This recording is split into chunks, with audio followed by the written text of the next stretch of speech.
Assalamualaikum warahmatullahi wabarakatuh. Hari ini kita meneruskan PDPR kita untuk pelajaran Jawi. Baik, anak-anak boleh buka buku teks muka surat 55 iaitu pelajaran ketiga di bawah tajuk tanda sempang. Anak-anak boleh teruskan menengok video ini dan fahamkan. Assalamualaikum warahmatullahi wabarakatuh. Bismillahirrahmanirrahim. Alhamdulillahirabbil alamin wassalatu wassalamu ala asyrafil anbiya'i wal mursalin wa ala alihi washabihi ajmain. Rabbi shrah li sadri wa yassir li amri wahlul 'uqdatam min lisani yafqahu qawli. Amin amin ya rabbal alamin. Baik, alhamdulillah bertemu lagi kita untuk pembelajaran pada hari ini bagi mata pelajaran Jawi tahun 6. Baik, insyaAllah hari ini Ustazah akan ajar bagi tajuk yang terakhir di dalam pelajaran Jawi tahun 6 ni, iaitu tanda sempang. Okey, tajuknya ialah tanda sempang. Baik, sebelum kita pergi lebih lanjut lagi mengenai tanda sempang ini, kamu tahu tak apa dia tanda sempang? Ya betul, tanda sempang ialah tanda tolak. Dia macam tanda tolak di dalam sesuatu perkataan. Baik, kita akan pergi dengan lebih detail lagi lah, merujuk kepada buku teks Jawi tahun 6. Baik, kamu boleh tengok dalam buku teks Jawi tahun 6, sila rujuk di muka surat 55. Okey. Baik, Ustazah besarkan sikit buku teks Ustazah ni supaya nampak lebih jelas. Okey, pelajaran ketiga iaitu tanda sempang. Tengok dulu ada sebuah gambar iaitu galeri tulisan Jawi. Ada beberapa jenis tanda sempang yang boleh kita lihat perkataan yang mengandungi tanda sempang di dalam gambar di muka surat 55 ini ya. Dan dia ada bahagian-bahagiannya lah. Cuba tengok gambar yang pertama ni. Ulang tahun kelahiran ke-5. Nampak selepas huruf ke ada sempang 5. Kemudian tahun 40-an. Membeli belah. Alat pandang dengar. Buah-buahan. Jadi kesemua jenis perkataan yang ada tanda sempang ni ada bahagian-bahagiannya. Ya. Baik, nanti kita akan pergi dengan lebih detail lagi lah. Baik, boleh terus rujuk di muka surat 56 untuk bahagian-bahagian tanda sempang. Bahagian-bahagian tanda sempang. Okey, tanda sempang terbahagi kepada 5 bahagian. Dia ada 5 bahagian ya. Okey, yang pertama apa dia? Kata ulang berimbuhan. Kata ulang berimbuhan. Contoh perkataan yang diberi sini ialah zaman berzaman. Okey.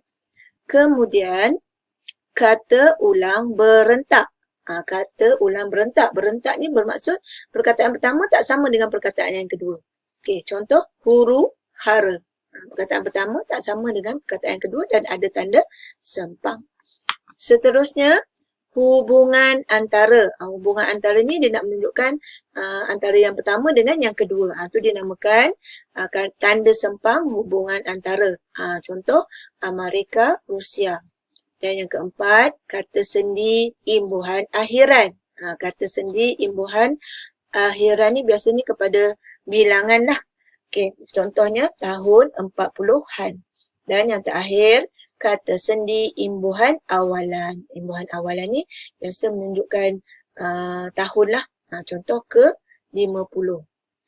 Bilangan, minta maaf, bilangan ke-50. Yang akhiran tadi ni tahun. Lebih kepada tahun. Baik, kita akan pergi satu persatu setiap jenis tanda sempang tersebut. Baik, kita pergi ke muka surat 57. Kita tengok tanda sempang yang pertama iaitu kata ulang berentak. Okay. Tanda sempang iaitu tanda tolak tadi dalam penulisan Jawi mempunyai fungsi berikut. Yang pertama tadi kata ulang berentak. Contoh perkataan pertama tak sama dengan perkataan yang kedua. Sayur mayur. Nak menunjukkan berbagai jenis sayur tadi kan. Beli belah. Dah pergi beli lepas tu belah lah. Tak ada Maksudnya itu adalah kata ulang berentak. Okay. Beli belah. Anak pinak. Okey, nampak kan? Bagaimana penulisan bahasa Melayu, begitu juga dalam tulisan Jawi kita letakkan tanda sempang dan dirapatkan ejaan itu. Okey, lagi apa contoh yang diberi? Serba, serbi, lemah, gemalai, ramah, tamah, dan dentam, dentum. Baik, kata ulang berentak ni senang. Kamu tengok perkataan pertama dengan perkataan kedua tak sama. Itu namanya kata ulang berentak. Dia kita baca macam berentak. Serba, serbi, sayur, mayor. Lagi apa? Bukit, bukau, gunung, ganang, kuih, muih, lauk, pauk. Itu semua contoh-contoh kata ulang berentak bagi tanda sempang. Jadi setiap perkataan pertama dengan perkataan kedua tu kita kena letak tanda sempang. Baik. Keadaan yang kedua bagi tanda sempang ialah kata ulang berimbuhan. Apa dia? Kata ulang berimbuhan. Baik, bagi kata ulang berimbuhan ni, dia ada 3 keadaan. Dia ada 3 keadaan. Okey, keadaan yang pertama ialah kata ulang berimbuhan di awal. Kata dia punya imbuhan tu berada di awal perkataan. Contoh, misal yang diberi ni tertanya, tanya. Nampak perkataan dasar dia tanya tadi kan? Tapi dia ada kata imbuhan di awalan ter. Maka dia berulang. Dia jadi, imbuhan tadi dia ter di depan. Kemudian dia berjadi kata sempang tu sebab dia tertanya, tanya. Okey, itu kata imbuhan di awalan. Okey, sama juga. Misal yang kedua, tersipu-sipu. Kata dasar dia sipu. Jadi, dia tambah imbuhan awalan, dia jadi tersipu. Selepas perkataan seterusnya, dia letak tanda sempang, sipu. Okey. Keadaan yang kedua adalah kata imbuhan di akhir. Contohnya apa? Buah, buahan. Di akhir kan dia punya imbuhan dia. Jadi, buah kata dasar, di belakangnya buahan. Jadi, antara buah dengan buahan tadi kita letak tanda sempang. Okey. Yang ini seolah-olah ni kata imbuhan di awal lah. Tadi kan. Dan yang ketiga, keadaan yang ketiga ialah kata apitan lah. Apabila perkataan itu menerima apitan, iaitu imbuhan di awal dan di akhir. Contoh, berasak-asakkan. Kata dasar dia asak kan? Jadi dia tambah di hadapan dengan an di belakang. Tetapi dia ada tanda sempang sebab dia berulang tadi. Keanak-anakkan. Ke imbuhan awalan, an kat belakang adalah imbuhan akhirat. Okey, faham setakat ni ya? Itu kata tanda sempang yang kedua. Okey, suka Ustazah nak terangkan di sini. Bagi kata imbuhan, kalau perkataan itu adalah perkataan Cik Jam. Ingat lagi tak perkataan Cik Jam? Iaitu huruf betapa ganasnya, betapa segannya Cik Jam tu kan? Itu adalah Cik Jam kan, belakang dia tak ada alif. Contoh perkataan dalam buku teks tadi, tanya. Okay, kata dasar dia tanya kan? Tanya. Okay, tanya ni adalah ejaan Cik Jam lah. Nya kat belakang kan, hurufnya. Jadi, tadi imbuhannya, minta maaf, kata tanda sempang dia tertanya-tanya. Jadi, kamu kena ingat di sini. Apabila mengeja perkataan tertanya-tanya, tertanya. Okey. Sebelum sempang, kamu kena letak alif. Kemudian perkataan yang seterusnya, ambil balik ejaan Cik Jam tu. Tak perlu letak alif. Faham Apabila perkataan kata dasar dia yang dieja dengan secara Cik Jam tadi, sebelum sempang kita kena tambah alif. Kalau tidak, ejaan kamu salah. Kalau kamu eja begini, ejaan kamu menjadi salah. Sebab ada setengah murid, mungkin dia kata, tanya kan ejaannya ni begini, tak alifnya. Jadi inilah cara ejaannya. Ini salah. Ini adalah ejaan yang salah. Sebab apa? Sebab kat sini. Syarat dia mesti tambah huruf alif sebelum sempang. Itu hukum Jawi bagi tanda sempang, bagi ejaan Cik Jam lah. Okey, faham Baik, kita pergi balik kepada buku teks tadi. Yang lain tak ada masalah lah. Cuma kamu eja seperti biasa. Okey, itu tanda sempang yang kedua. Baik, kita tengok pula keadaan tanda sempang yang ketiga di muka surat 59. Okey, apa dia? Kata sendi di awal bilangan. Ya, kata sendi maksudnya penambahan perkataan ataupun disebut kata sendi bagi bilangan. Okey, contoh. Kalau dalam Rumi ke-12. Dia biasa kepada bilangan lah, nombor. Nombor ke berapa? Ke-12. Ke-12. Ke-25. Ke-100. Jadi cara penulisan di dalam Jawi, kita kena tulis huruf kaf. Kaf merujuk pada ke lah kan. Dan kemudian sempang. Baru angka. Angka yang belakang tu mesti dalam Rumi. Tak boleh dalam Jawi ya. Mesti dalam Rumi. Okey, contoh kat sini.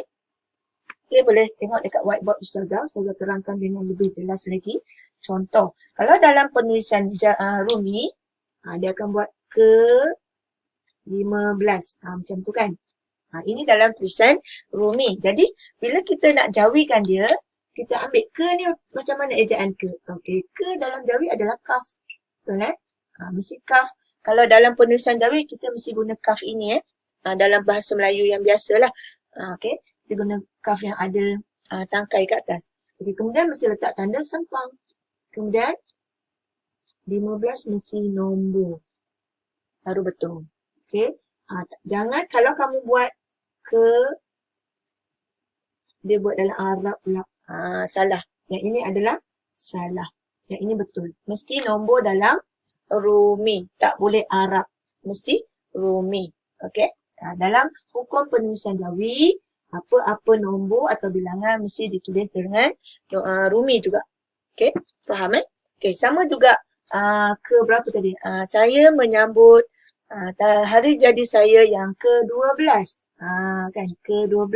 Birthday kamulah ke-12. Asal dia ke-12. Jadi, sebab Jawi kita tulis daripada kanan ke kiri kan. Jadi, kita terbalikkanlah. Mesti 12. 12 Rumi biasalah. Jangan terbalik pula. Okey, jelas di situ? Baik. Kita pergi balik kepada keadaan yang keempat. Tanda sempang yang keempat ialah kata sendi di akhiran tahun. Ini merujuk kepada tahun. Contoh, tahun 60-an. Jadi 60 sempang nun. Nun merujuk pada an tadilah. Tahun 50-an. Tahun 40-an. Kita sebut han tadi kan, puluhan kan. Okay, ini adalah cara penulisan menunjukkan tahun di dalam Jawi. Baik, untuk kamu lebih jelas, boleh tengok dekat whiteboard Ustazah. Contoh kalau dalam bahasa Melayu, kita akan tulis tahun ke berapa tadi? 50. Ini dalam Rumi kan, dia tulis macam tu kan?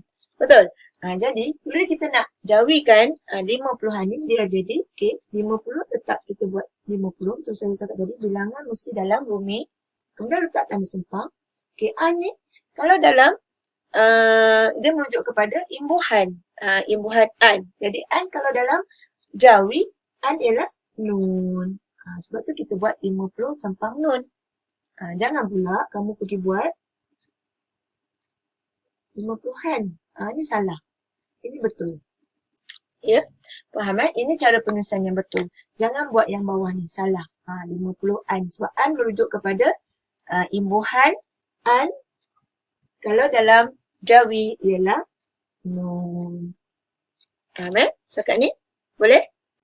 Baik, seterusnya, tanda sempang yang kelima ialah untuk menyatakan hubungan antara unsur-unsur pada rangkai kata setara tertentu atau kata istilah. Yang jenis yang kelima ni, tanda sempang yang kelima ni untuk menunjukkan hubungan antara sesuatu. Baik, kita tengok misal yang pertama, lebuh raya. Okey, lebuh raya highway kan. Nak menunjukkan hubungan highway tu untuk apa? Hubungan utara dengan selatan. Okey, lebuh raya tu nak menunjukkan hubungan utara dan selatan. Jadi selepas perkataan utara, letak tanda sempang. Jadi lebuh raya, utara, sempang, selatan. Baik, perkataan yang kedua, contoh yang kedua ialah alat. Alat apa? Alat pandang, hubungannya dengan dengar. Jadi alat pandang, sempang, dengar. Okey. Misal yang ketiga ialah mikro, hubungannya dengan zat. Jadi mikro, sempang, tanda sempang, zat makanan. Mikro, sempang, zat makanan. Dan misal yang terakhir, butir isi peluru. Jadi nak menunjukkan kata hubung antara unsur tadi, butir, dia ada kata hubung dengan isi tadi. Jadi butir, sempang, isi peluru. Okey, ada lagi contoh-contoh lain. Contoh hubungan antara Malaysia, Amerika. Tu nak menunjukkan perhubungan antara diplomatik Amerika dengan Malaysia. Jadi dia ada hubungan antara Malaysia, sempang, Amerika. Itu antara contoh lain lah. Ya, Alhamdulillah telah selesai Ustazah terangkan kelima-lima jenis tanda sempang yang terdapat di dalam penulisan Jawi. Baik, seterusnya ada satu lagi keadaan. Okey, rujuk di dalam buku teks muka surat 63. Ada lagi satu keadaan di mana di dalam penulisan Rumi terdapat tanda sempang, tetapi di dalam penulisan Jawi tak ada tanda sempang. Bagaimana keadaannya? Okey, baik. Lihat di muka surat 63, tahukah anda? Apabila kata itu dinamakan kata ulang penuh, apa dia kata ulang penuh ni? Nanti Ustazah terangkan. Okey, ada satu perkataan di dalam bahasa Jawi disebut kata ulang penuh. Okey, kata ulang penuh ni terdiri daripada dua kategori. Okey, iaitu yang pertama kata ulang semu dan kata ulang jamak. Okey. Apa dia kata ulang semu ni? Okey, kata ulang semu ni ialah sesuatu perkataan dia kita kena sebut dua kali berulang. Kalau tak, kalau kita sebut sekali, dia tak boleh berdiri pada maksud yang satu perkataan. Contoh perkataan yang diberikan dalam buku teks ni, anai-anai. Baik, kalau kita sebut anai sahaja, tak ada maksud. Itu maksudnya tak boleh berdiri kepada satu perkataan. Dia kita kena ulang dua kali. Anai-anai baru ada maksud. Sama juga perkataan kupu-kupu. Kalau kita sebut kupu sahaja, tak ada maksud. Tak faham apa dia, kan? Begitu juga kura-kura. Kena sebut kura-kura. Kalau sebut kura saja, tak ada maksud. Itu adalah kata ulang semu. Baik, yang kedua ialah kata ulang jamak. Kata ulang jamak ni senanglah, senang difahami. Jamak maksudnya banyak. Nak menunjukkan benda itu banyak. Contoh, buku kalau banyak je jadi buku-buku. Kerusi kalau banyak je jadi kerusi-kerusi. Lagi apa? Pokok. Kalau banyak kita sebut pokok-pokok. Itu menunjukkan banyak tadi. Ya, okey. Baik. Kedua-dua jenis kata ulang penuh ni, apabila di dalam tulisan Jawi, ia tidak menggunakan tanda sempang, tetapi dia menggunakan angka 2 dalam bentuk Hindi. Angka 2 dalam bentuk Hindi. Tapi bukan tanda sempang. Jadi, angka 2 Hindi tu dia sama macam bahasa Arab kita lah. Okey, baik. Untuk kamu lebih jelas dengan apa yang Ustazah terangkan tu, okey, tengok whiteboard Ustazah. Baik, Ustazah akan jelaskan sejelas-jelasnya di sini. Okey, contoh perkataan tadi, kalau dalam bahasa Melayu kita tulis anai, anai kan? Begini kan? Anai-anai. Okey, dalam tulisan Rumi begitu. Tetapi di dalam penulisan Jawi kita tak perlu letak tanda sempang ni.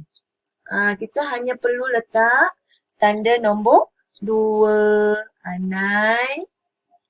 Untuk menjadikan dia berulang, kita letak 2. 2 ni dipanggil angka Hindi. Dia sama macam Arab lah. Ni. Kita gantikan sempang ni dengan Hindi. 2 Hindi, angka Hindi. Begini. Kamu jangan tulis begini. Ini adalah betul. Tetapi kalau kamu buat begini, ejaannya salah. Memang ejaan dah betul dah.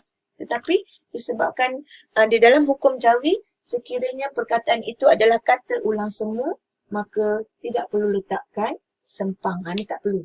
Maksudnya, salah lah ni. Salah lah jawapan kalau kamu tulis begini. Ejaan betul tapi cara penulisannya salah. Maka salah lah jawapannya.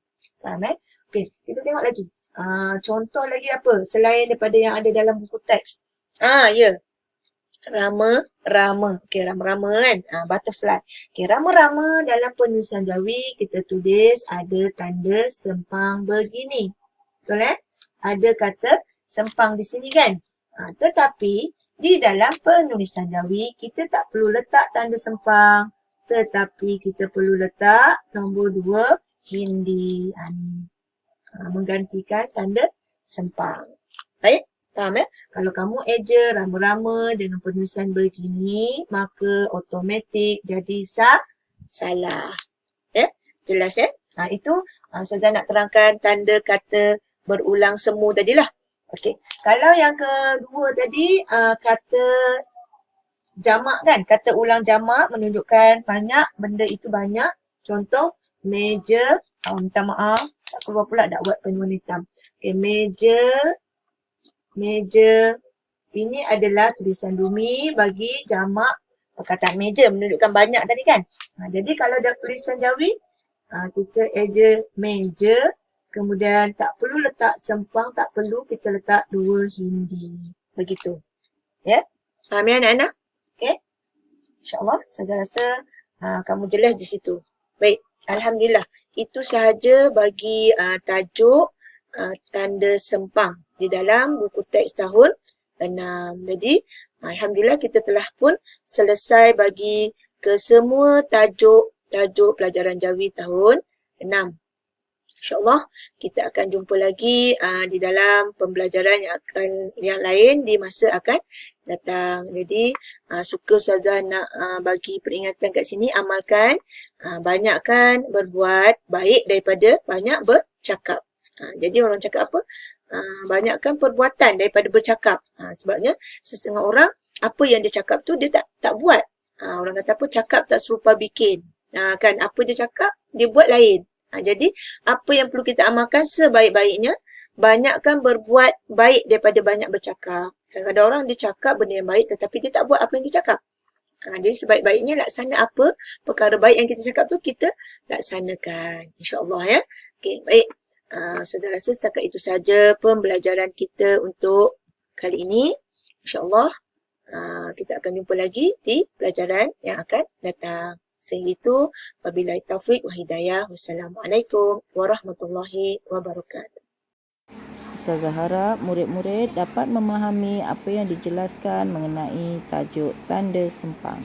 Sebagai latihan, Ustazah nak murid-murid keluarkan buku aktiviti muka surat 24, 25, 26, 27 dan 28.